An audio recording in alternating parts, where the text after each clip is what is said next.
Here we go. On 3, 2, 1. Welcome to this episode of Rock Talk with Mitch Lafon. The video version, of course, joining us is the one and only Steve Riley of LA Guns. And as you can see, Mark Alexander-Erber of Golden Robot Records. Bonjour, gentlemen. How are you? Morning, my man. It's an international interview. I'm in Montreal. You're in, I guess, Sydney, Australia. And then, of course, Steve, somewhere in California, I would imagine, right? Yeah. I mean, being in LA Guns, you have to live in California. Imagine if you lived like in North Dakota, which you'd be the North Dakota Guns. Well, I tell you what, the rest of the guys are all spread out all over the states, so it's not such a requirement right now. But yeah, I'm still here, Mitch. I'm still in Hollywood. So, you know, we have spoken over the last year, over the last months about, you know, you doing the M3 festival and you coming out here to tour. And then, of course, now the album comes out November 13th. So we are finally to the point where there will be new LA Guns music. So just for the fans out there, talk to me about the decision to make new music, because you could have book bars, book shows, and just said, hey, we're going to play, you know, Ballad of Jane, Sex Action. We're just going to give you the hits in and out. No worries. Basically, why bother with new music? Why is it important to say, okay, we're going to give our singer a voice on an album with Renegades? I just always thought, Mitch, even when record sales started to dip for rock bands in the late 90s and in the early 2000s, I always thought it was just really healthy for a band to record new music, to write new music. Even you look past the sales, you look past the big machines that used to be around in the 80s. Mm-hmm. It's just healthy for bands to keep writing, to keep creating.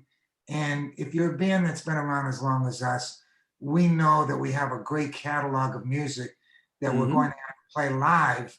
But it's always great to sprinkle in that set with like 3 or 4 of the new songs that you've just created. And it's just good for the soul of the band to be a creative force still and to write. And I've just always believed that. I think it's just really good to keep on creating and just keep writing and don't just rest on your laurels.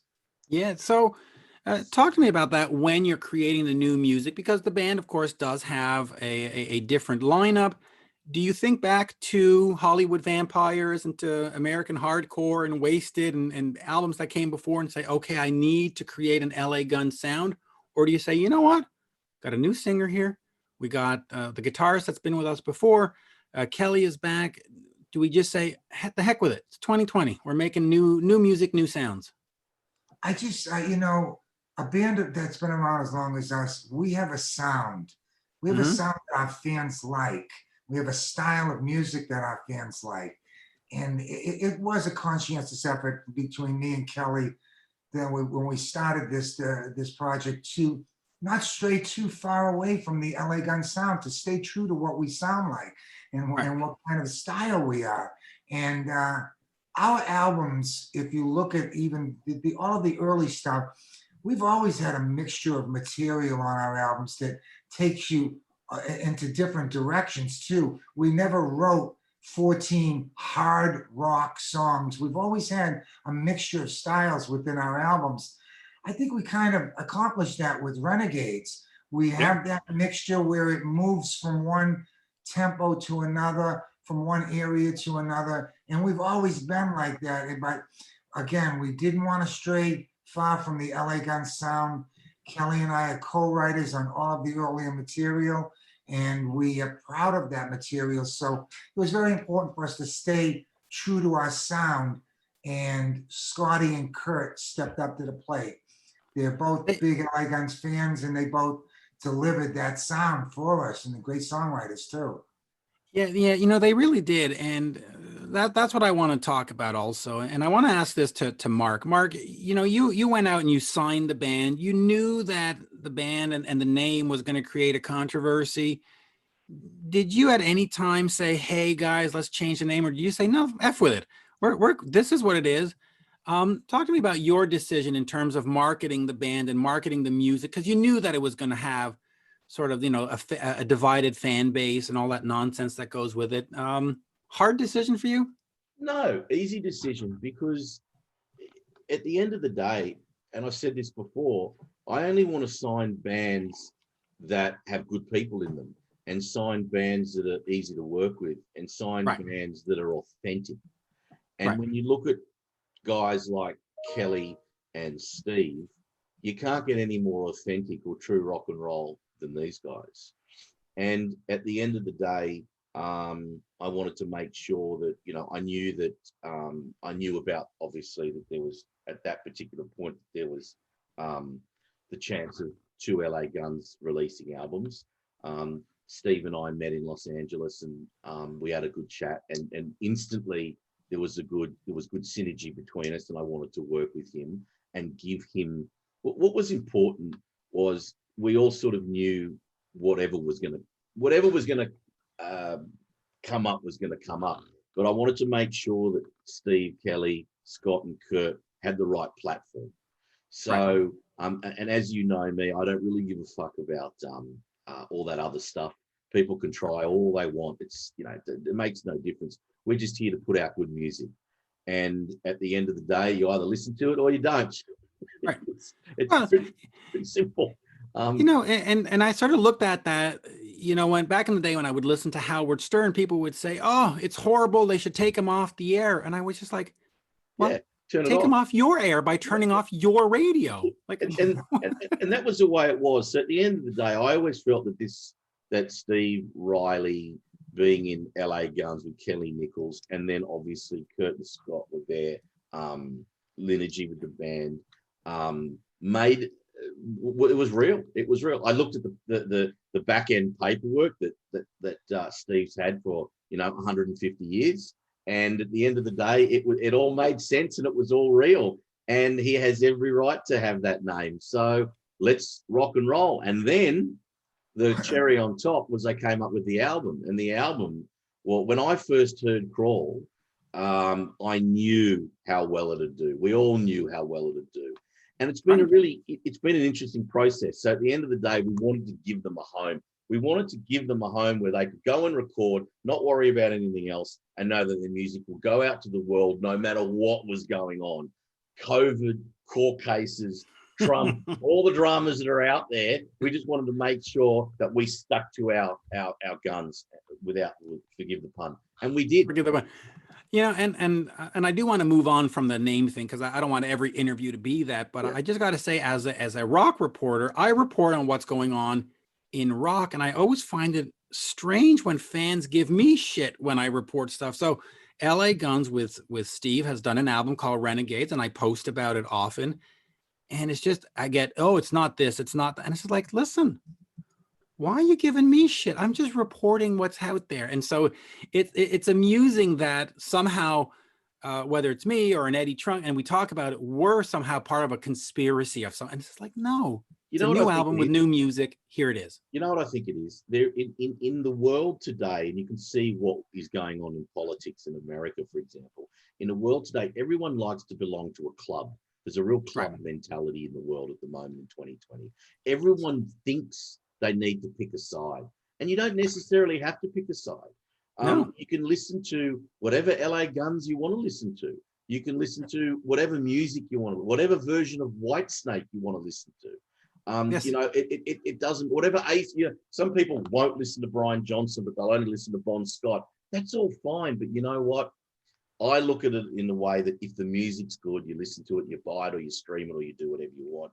I've always said to a million people, we're not saving kids' lives here. We're putting music out, and I know what we're doing is making people happy. The people that aren't happy, well, I think they're unhappy anyway.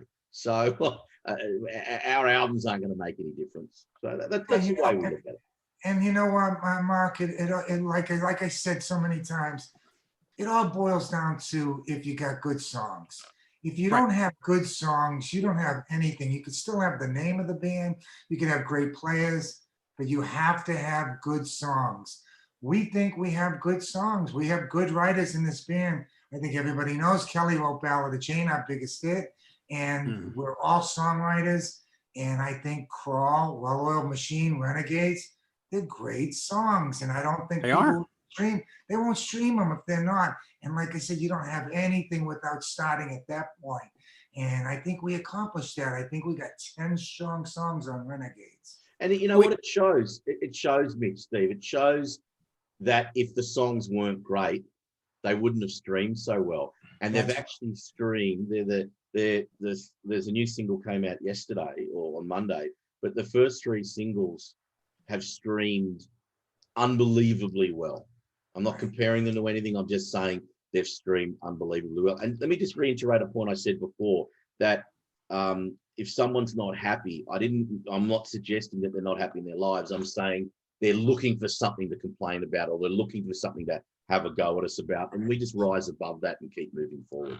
That's right. yeah, and as you should, and quite frankly, and I'll end on this point, and then I'll move on to other parts of Steve's career.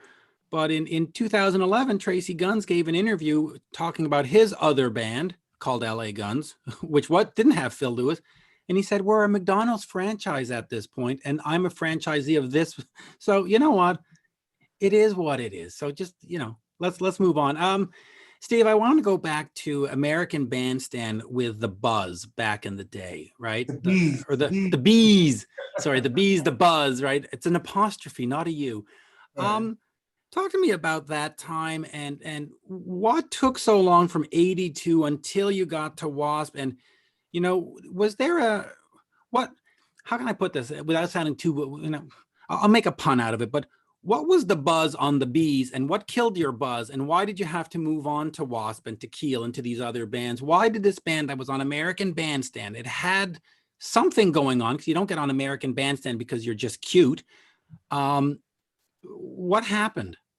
Well, Mitch, between like 75 and I believe 83, I had done a number of bands that did one-off albums. We got deals, we did an album and got dropped. And I did a number of bands like that.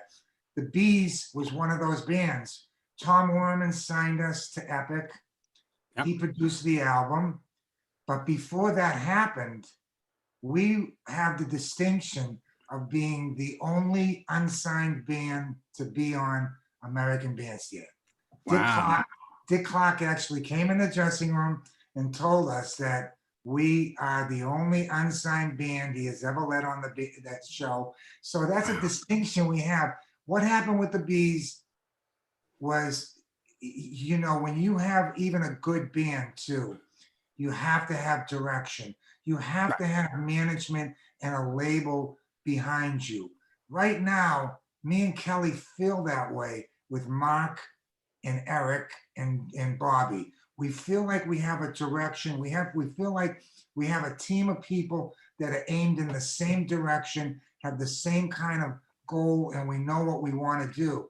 The Bees, unfortunately, didn't have that. They had a management team that was not very good, didn't know where to take the next step, and you're exactly right. Getting on American Bandstand unsigned should have been the catapult into the thing. And we were right at the forefront of the 80s too, because that was in 81, I believe, 80, 81. 80. Well, the album came out in 82, so it must have been 82. Right? Yeah, maybe 81. And then 82, the album came out, and we got a video done, Get Up, and it made a little bit of play on MTV. But that's when you need the management and the label to jump in and push, because that band had some good songs. But if you don't have the complete machine, that's what happened with the Bees. And so like from 75 to 83, I did a number of one-off albums with bands like that got signed and did one album and eventually broke up. Then obviously, like when I got out of the Bees, between 82 and 83, 84, early 84, I did a bunch of session work in LA, and that's where I fell into the Keel Wasps machine. And somebody told me to go down and tell Ron Keel I could play this album for him. He was doing it with Gene Simmons. And that's when I started getting into like solid stuff. But I had done so much one-off stuff up to that point, from 75 to 83. And it must have been hard just being like the sort of the guy that bounced around. But I do want to get into production. So I'm going to start at Tom Worman, and then we're going to work our way to Renegades. Because Tom Worman's one of my favorite producers. I've actually gone over. He's got a bed and breakfast now out near Boston that I've stayed at, which is absolutely gorgeous. I mean, Oh, Mark and Steve, you got to fly over and stay at Tom's bed and breakfast. It's gorgeous. Together? no, Yeah, let's all go together. They have big rooms. It's fine. And he makes you breakfast, so you can't complain. But what was it like working with Tom? Because I listened to the Motley Crue stuff, I listened to the Cheap Trick stuff, and it sounds great. And then you talk to the Cheap Trick guys, and you talk to the Motley Crue guys, and they say, Tom was horrible. He was an I evil don't like terror. that. I hate that. And yet their most successful albums were produced by Tom. So Exactly. somebody got it right somewhere. Yeah, and Werman was the guy that we courted, and the Bees courted him because. Okay, so he wasn't the label guy that was imposed on you. No, he was the guy at Epic that was running the A&R department and was a producer. So from his work with Cheap Trick and Ted Nugent, I mean, we were big fans of Tom Werman. So when it was Epic and we were courting Epic to sign us, he was there. He was going to be the guy that signed us. We asked him to produce the record too. So he produced the Bees record.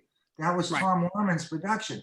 So, Werman was somebody that I knew and was friends with in the early 80s. So when Cocked and Loaded came along with LA Guns, we started talking about producers, and I told the guys, let's get Werman. He had already done the Cheap Trick and Nugent stuff, but then by that time he had done the Motley stuff too. So these guys were big fans of Motley and Wasp. These LA Guns guys were big fans of the early 80s stuff, Rat, Motley, and Wasp and stuff. So I told them we should get Werman to produce Cocked and Loaded. Right. And I'm telling you, Mitch, it was a great move. And I don't understand why these bands put down producers, not just Werman, other guys that have produced some of their biggest works, and say they don't like them or they have any dislike for them. I just never got that. I love Tom. I think he did a great job. He was great to work with.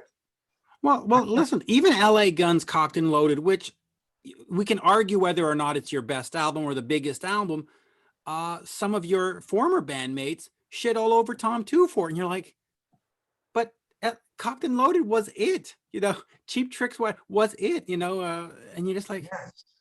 No, I don't get it. I never got it, and I never will.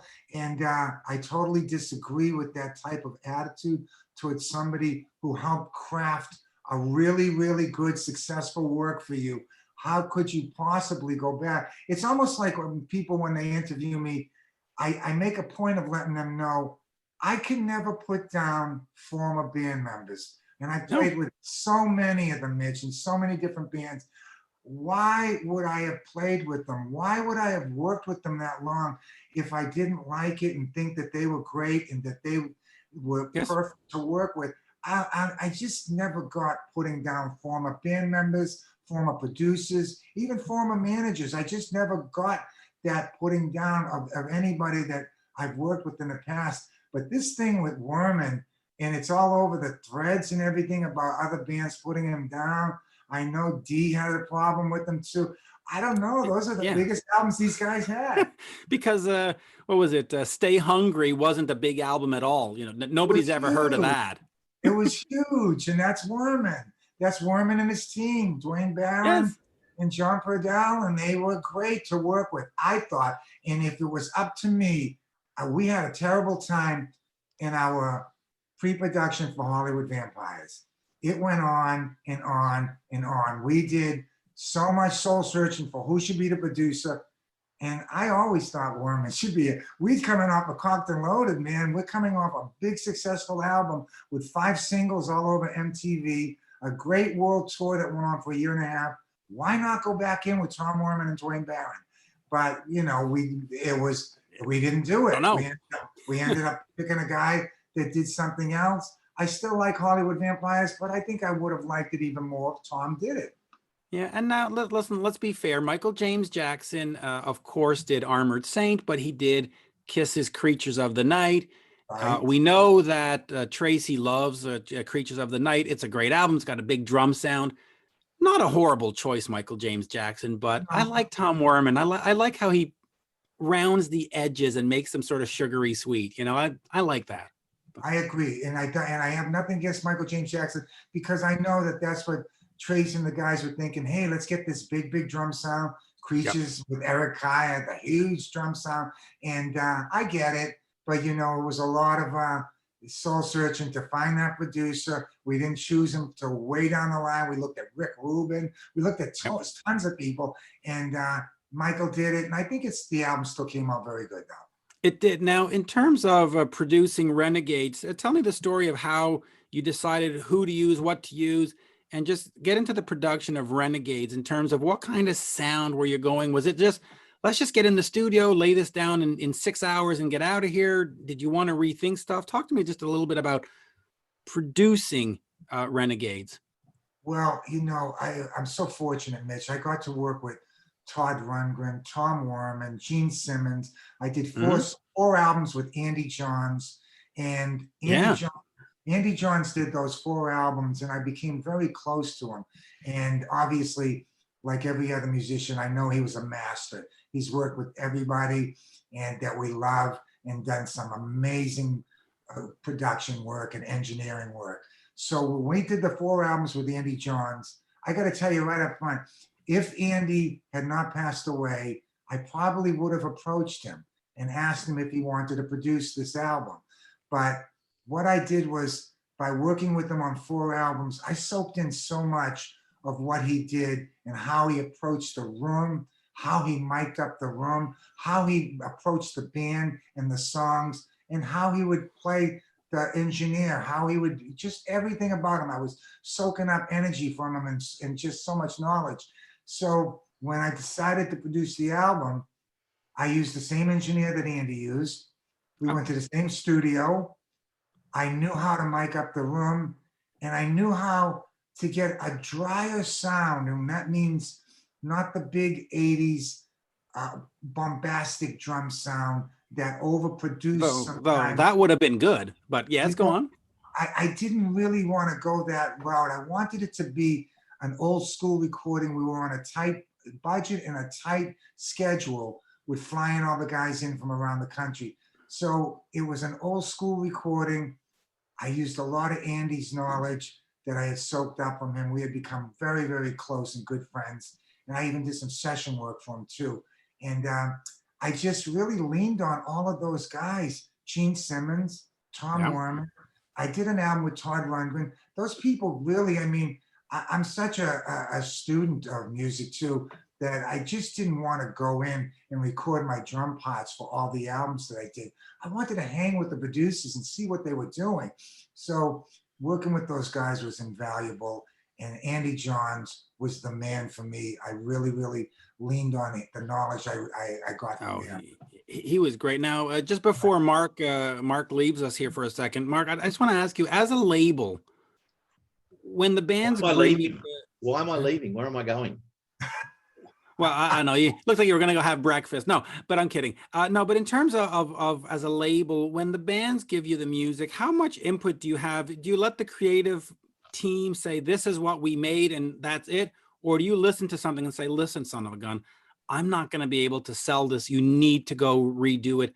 You know, are you hands-on or hands-off? Or, both. You know, do you interfere or don't interfere? How about we put it that way? Both. Okay. It depends on the band.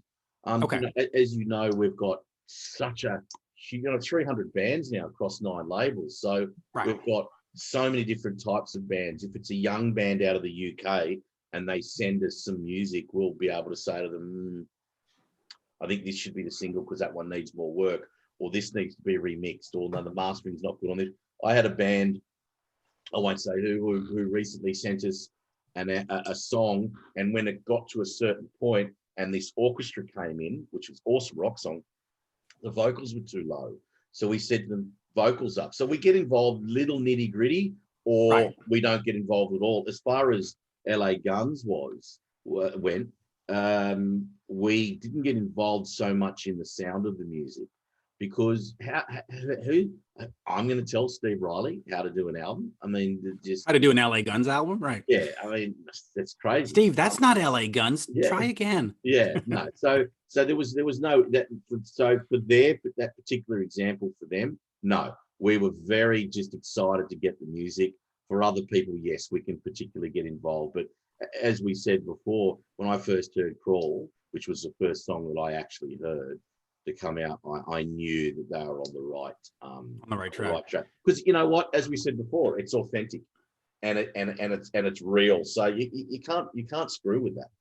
So yeah, and by the way, you know, when you tell somebody you got to, you know, push the vocals up, that to me is not interfering in the creative process. I'm thinking, you know, when you say no, you need to add a second guitar here, and you need to rewrite that chorus. You're not doing that stuff. You're just saying, hey, we have, yeah. Some of our A&R guys have. I know some specific examples where they have, but we vet our bands pretty well. We've got some. I mean, if you look at the, you know, the Vanilla Fudges and Jefferson Starships and all that kind of stuff, and LA Guns and Gilby and you know, these guys, you won't be. I'd love to be. Imagine me telling Gilby Clarke how to change a song. He'd try and grab me through the Zoom, which would be fantastic. Can you do another Tijuana jail for us? That would be good to Gilby. I love Gilby. And actually, that would be good, but never mind. And you look at it. So my point was, you look at Gilby's album. He's got some incredible players on it, and up these other bands that are coming through. And I don't like to get involved really in that dynamic. Yeah, no. I mean the all-star bands. But if you look at the bands that are coming through, like Minefield or Ghost of Sunset, Minefield's got Todd Kearns in it. How are you going to tell Todd? He's been around with Slash and everybody else that he plays with. So you've got these great bands, and they know what they're doing. So we sort of the bigger bands, we're vetting them anyway. We know they know what they're doing. So we're good at what we do. They're good at what they do. Comes together nicely. It comes together. But, you know, Todd's Canadian, so you need to help out just a little extra. You need to help out. What a great guy. Steve, I just want to get back to LA Guns for a second. You know, as the band progressed, and I'm talking here from the fan perspective, we get to American Hardcore. We get to Wasted, which I had a hand in. We get to Shrinking Violet. To me as a fan, I followed along, and I always thought, you know, to me, this is LA Guns. It works. How is it for you, though, going through those changes and having a new singer come in, you know, having Chris Van Dahl come in, having Johnny Crypt come in on bass, having by the way, whatever happened to Johnny Crypt? Is he still around? You know, I haven't spoken or seen him for a long time. I think he runs some websites or something like that. I don't know if he's playing music. No, he was very nice to me. I can say, but sure, he's a great guy. But how was it for you in terms of the band going? Okay, do you come to American Hardcore and say, "Shit, we got to start over"? Or you just say, "No, it's LA Guns. We do what we do. I play my drums the way I play my drums, and off we go." How did you approach all these changes?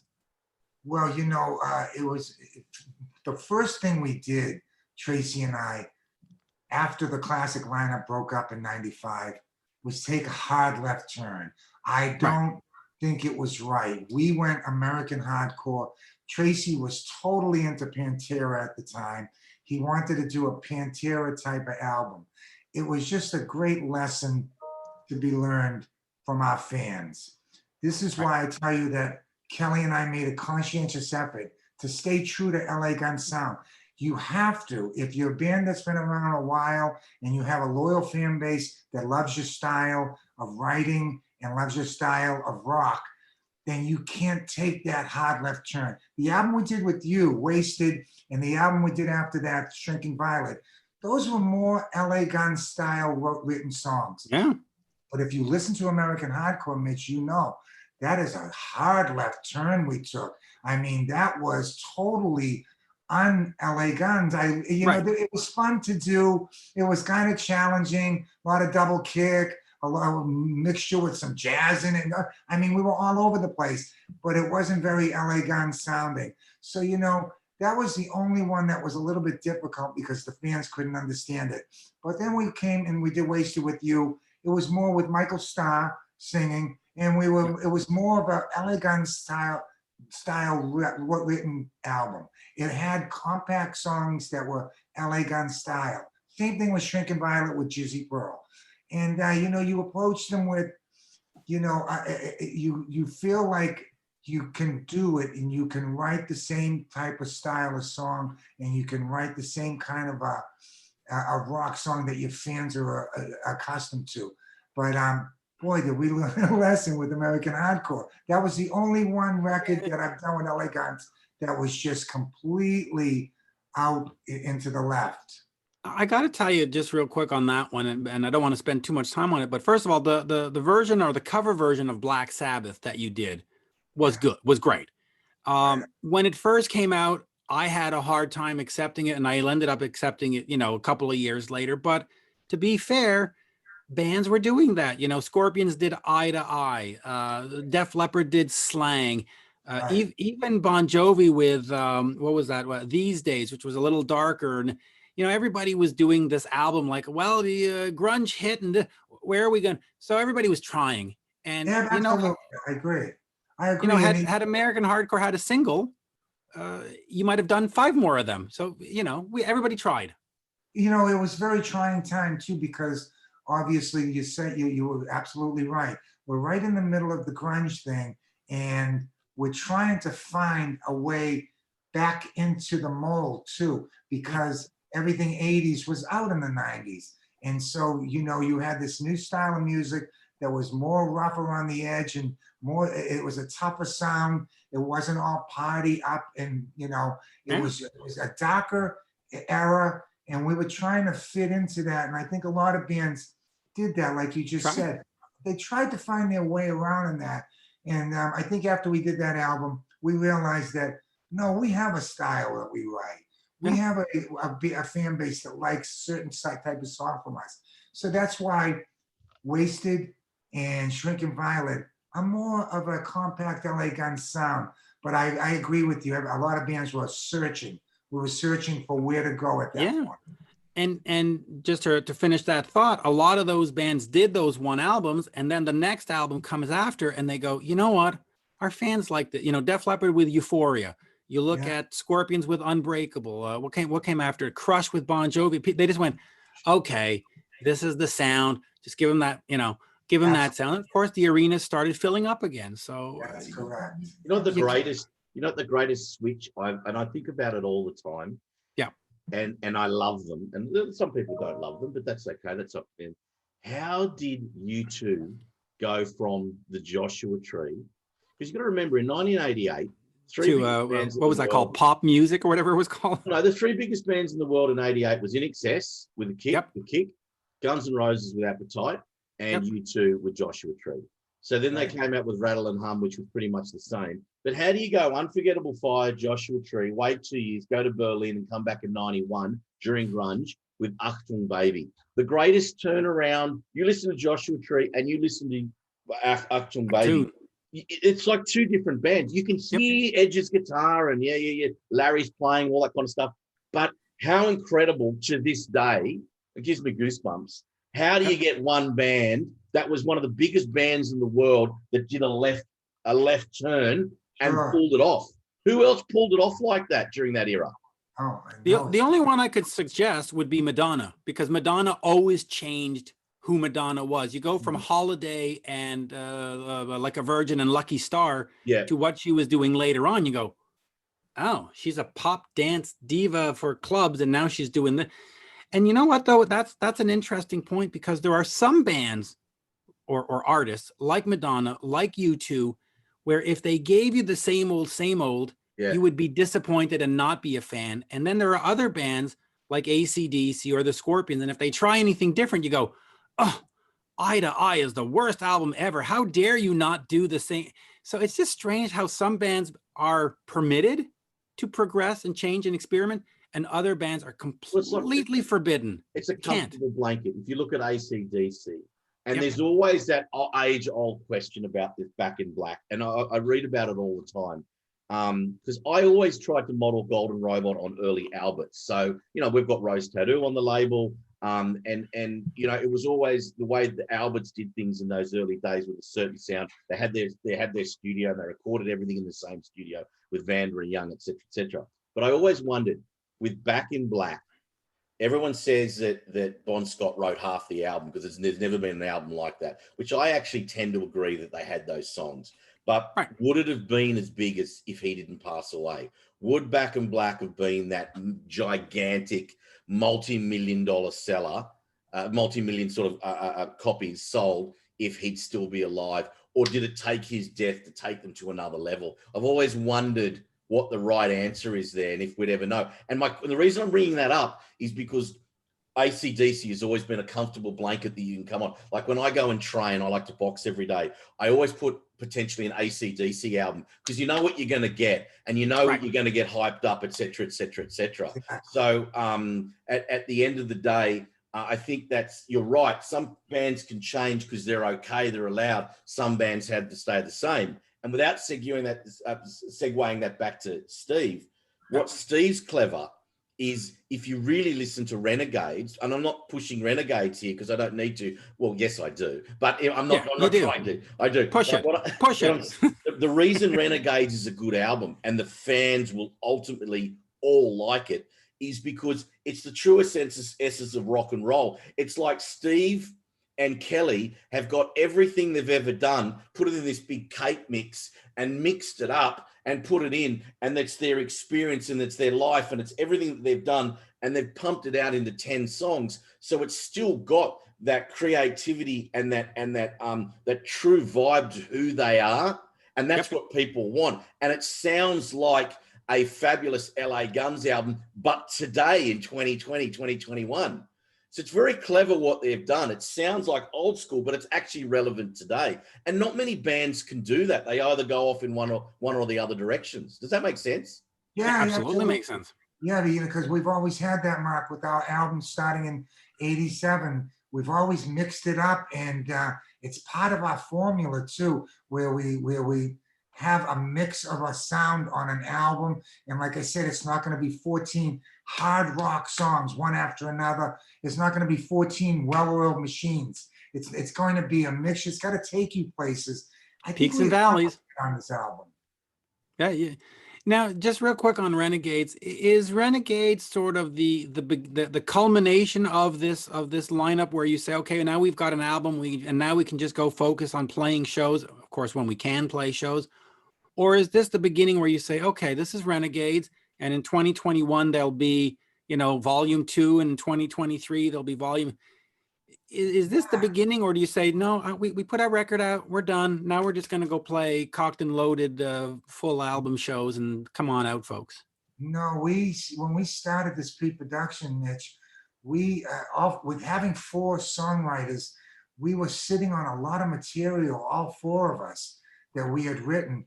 And we exchanged about 35 songs, maybe even a couple more than that, from all 4 of us. And we narrowed it down to 10 that we really wanted to do, not because the other ones were weaker or any reason like that. It was just these 10 songs made a lot of sense to put together on the album.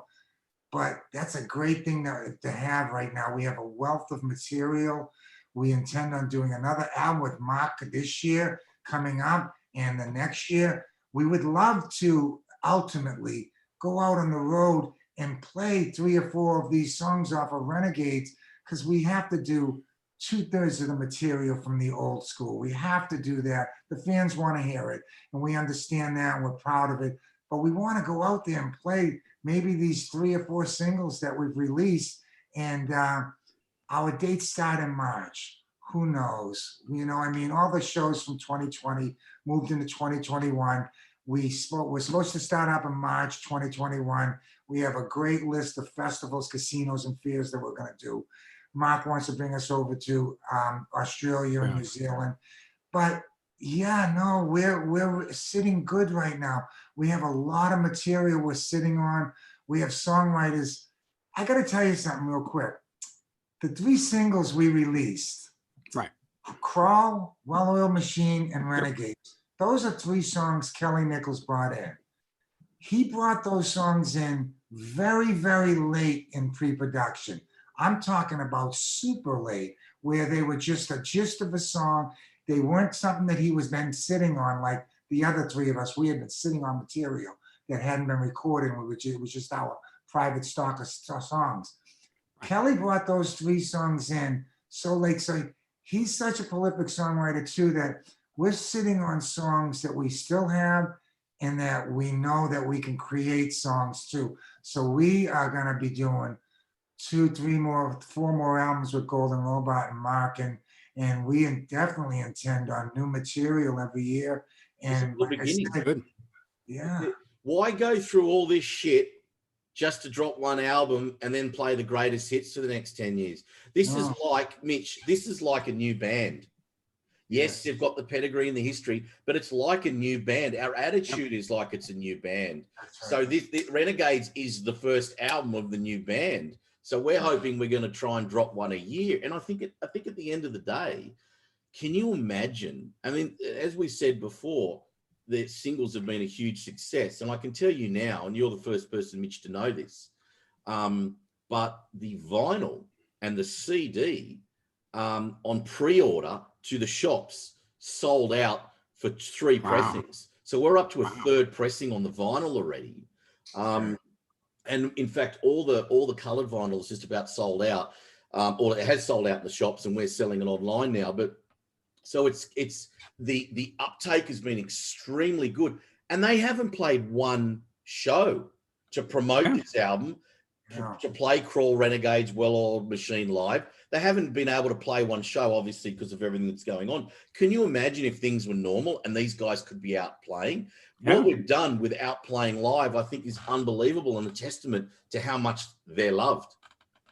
Yeah, and I have one more question for you, Steve, but I'll just say this to that is, it goes to show that too much attention is given to the people with the negative voices, that, you know, the negative voices that always attack my Twitter, and it's whenever I mention LA, and yet the fans are buying it, and the fans are listening, and the streams are going, and the videos, you know, you look at the numbers on the videos. So the people that love it aren't speaking up, and they should, because there's so much of those others that scream, it's not. But they will after Friday, because on Friday they'll have this in their hands. Yeah. And on Friday they'll be able to see the 10 songs together and see the story that it tells and go, you know what? This makes sense. All the negative stuff, all the bullshit that people go on, you know what? This is a fucking great rock and roll album. And that's all that really matters at the end of the day. It is. And, you know, I tell you what, it really, I can't stress it enough in interviews, and that you got nothing without songs. You have nothing. You don't have streaming. You don't have people liking it. You don't have a label like Golden Robot so behind it if you don't have the songs. And so that negativity, Mitch, that you're talking about, it kind of disappears when they listen to the songs. They, you know, I mean, both bands have 2 classic members in it. All 5 of us wrote all of that old stuff. We've all wrote it together. You'll look at the credits, all of our names are on it. And all of our names are on all of these songs too, on Renegades. It's been something that I brought with me to LA Guns in '87. I told everybody that once somebody brings the gist of a song into a pre-production and the band finishes it, we should all get credit. Because if we move together, if we move ahead together in a democratic way, it's just a good way to go for a band. So sharing credit on songs is such a great way. I saw Van Halen did it. I saw Deep Purple did it. A lot of bands did it, and they shared credit. So when you do have success, all the band members are moving forward together. And like that wasn't the case in Wasp. Blackie wrote most of the material, so any success with that material, he was kind of moving past the 3 of us because we didn't have any publishing. I just thought that a democratic way, and a really, even in Wasp, when a song would come into the studio, did you think that me, Chris Holmes, and Randy just sat there? No, we put our touches on it, and we made the song what it was, but it was a Blackie composition, and that's how it went down. And I have seen back in the day, especially some of the 80s bands, where one guy's living in an apartment with his mom and the other guy's driving around in a Lamborghini, and you go, what the hell? And you're like, what? He goes, but I got the song credit. It's like, yeah, but his guitar added to that song, his drum, I'll tell you what, Mitch. and it our broke up a lot of those bands.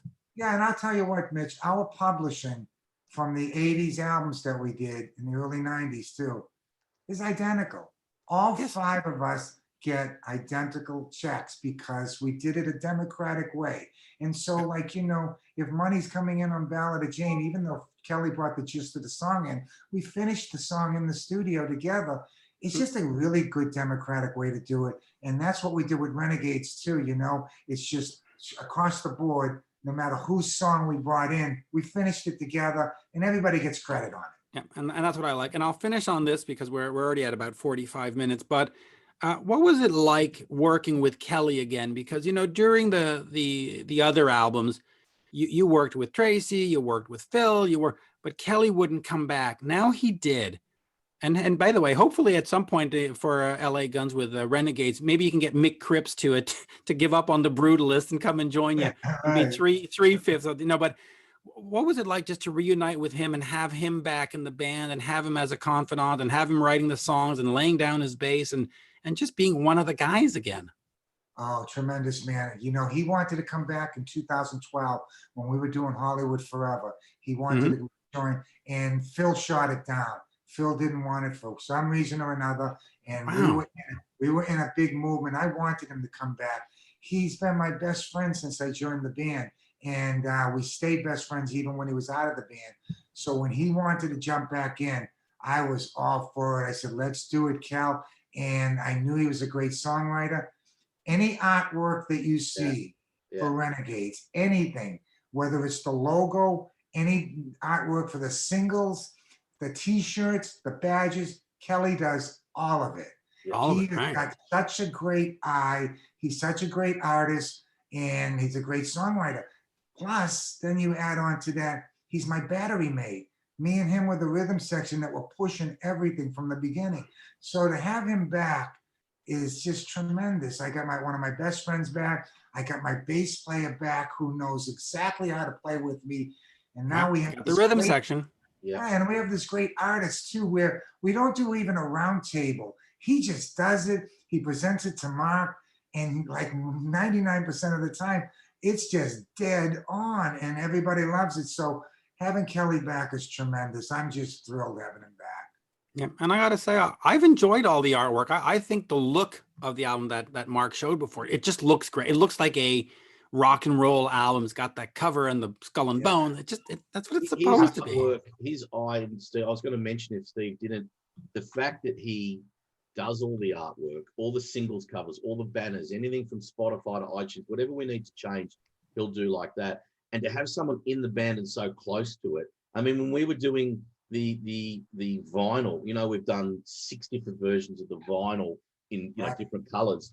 When we actually put it into our distributors in Europe, it just, there was things that needed to be changed. We needed to change that thing like a dozen times, and he was on it. He's doing his head in, but he was on it every single time. So to have someone so close to it, but also so talented with art, has been an absolute blessing. Yep. And it sets them apart from other bands, because there's a lot of other bands that don't have that kind of quality artwork out there, and it really does make a difference.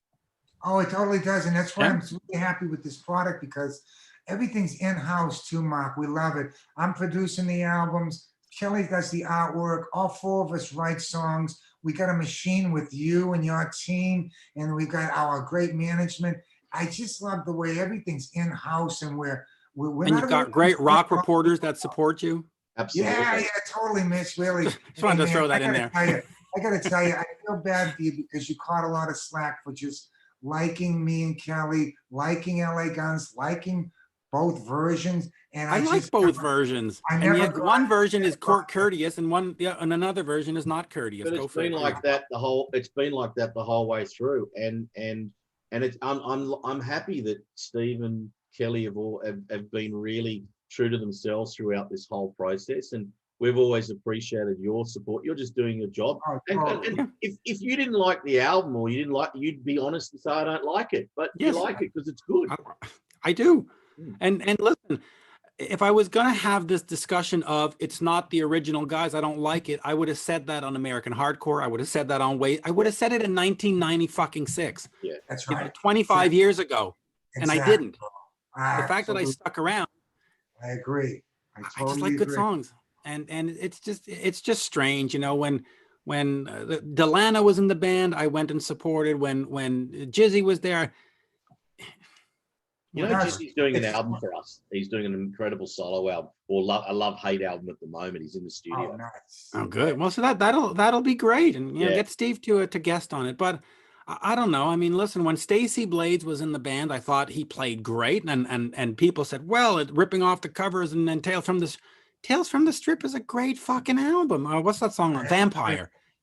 I agree. Vampire is one of the greatest songs LA Guns ever did, and it doesn't have all the it has Adam Hamilton and Stacey Blades. That's right. That's Oh, right. fucking, it's a great I fucking like song. Never Enough. That song, Never Enough. I really like that. That's a Yeah. great song too. Yeah. But yeah, Electric Sun. I'm just looking at the Earthshaker, the drum solo. Right. That you know, so you don't always have to have the classic lineup to have classic songs. And I'm telling you, Vampire is a classic song. I mean, you know, I good love on you. Anyway, it all works. We're here. We're talking about it. And I will say, like I told the folks who would criticize me for Howard Stern, if you don't like it, turn it off. If you do, enjoy it, and you know, tell your friends.